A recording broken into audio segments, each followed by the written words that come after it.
घृणा और प्रेम मन में उठने वाले दो विपरीत भाव यानी अपोजिट सेंसेस हैं। लेकिन घृणा जहां तन मन को बीमार बना देती है, वहीं प्रेम की उपस्थिति से मन में पॉजिटिविटी क्रिएट होती है। घृणा से मुक्त होकर कैसे जगाएं मन में प्रेम का भाव, आपको जरूर जानना चाहिए। घृणा और प्रेम मानव मन की दो ऐसी भिन्न अवस्थाएं हैं जिसके हम सभी अनुभवी हैं। एक ओर जहां प्रेम दूसरों को अट्रैक्ट करता है, वहीं दूसरी ओर घृणा डिस्ट्रैक्ट करती है।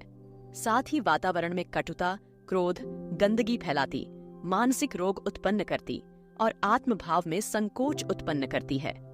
हमारी किसी विशेष व्यक्ति या वस्तु के प्रति हेट यानी घृणा का प्रमुख कारण हमारे ही अंदर रहता है।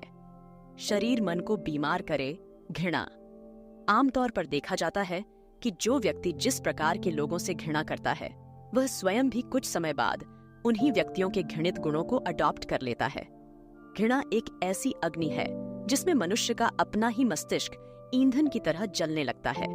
वह डाह और रोष के मारे जलता भुनता रहता है। वह सदा संतप्त रहता है। उसका विवेक नष्ट हो जाता है और उसका शारीरिक मानसिक स्वास्थ्य भी बिगड़ने लग जाता है। घृणा की मनोवृत्ति किसी विशेष विचार को हमारे दिमाग में बैठा देती है। संवेगों के उत्तेजित होने पर कभी कभी यही बाह्य विचार का रूप धारण कर लेते हैं। जितना ही अधिक हम उनको भूलना चाहते हैं, उतने ही वो हमारे मन को जकड़ते जाते हैं और अंत में मानसिक रोग का रूप धारण कर लेते हैं। अपने दुर्गुणों को स्वीकारें। घृणा की मनोवृत्ति का मूल कारण हमारे मन में स्थित कोई ग्रंथि होती है, जिसको पहचान कर सुलझाने की कोशिश हमें करनी चाहिए। ग्रंथि के सुलझते ही हमारी घृणा की मनोवृत्ति भी अपने आप नष्ट हो जाएगी। साधारणतः हम अपनी बुराइयों को स्वीकार नहीं करना चाहते, किंतु आध्यात्मिक नियम के अनुसार हमें एक न एक दिन अपनी बुराइयों को स्वीकार करने के लिए बाध्य होना ही पड़ता है। तत्पश्चात हमारी प्रकृति धीरे धीरे हमें आत्म स्वीकृति की ओर ले जाना आरंभ करती है। पहले हम अपने इन दुर्गुणों को दूसरों में देखने लगते हैं और धीरे धीरे उन्हीं पर विचार करते करते स्वयं उनके शिकार बन जाते हैं। वास्तव में दुर्गुण कहीं बाहर से नहीं आते, वे तो पहले से ही हमारे भीतर मौजूद रहते हैं। हम ही उनकी उपस्थिति स्वीकार नहीं करते। इसीलिए फिर प्रकृति टेढ़े मेढ़े रास्ते से उनकी आत्म स्वीकृति कराती है। अगर प्रारंभ में ही हम इन दुर्गुणों को मान लें तो उनसे छुटकारा पा जाएं, किंतु जब प्रकृति जबरदस्ती इन्हें स्वीकार कराती है तो वे हमें जकड़ लेते हैं।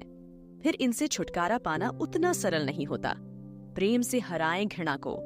हम यह कहकर घृणा की उत्पत्ति का औचित्य नहीं ठहरा सकते कि अमुक व्यक्ति ने ऐसा किया और उसके परिणाम स्वरूप हमारे मन में उसके प्रति घृणा पैदा होना स्वाभाविक था। या यदि हम में घृणा न हो तो दूसरों के गलत कार्यों के विरुद्ध आवाज कैसे उठा सकेंगे? और घृणा के अभाव में तो हम उनके गलत कार्यों को बर्दाश्त करके झुकते जाएंगे।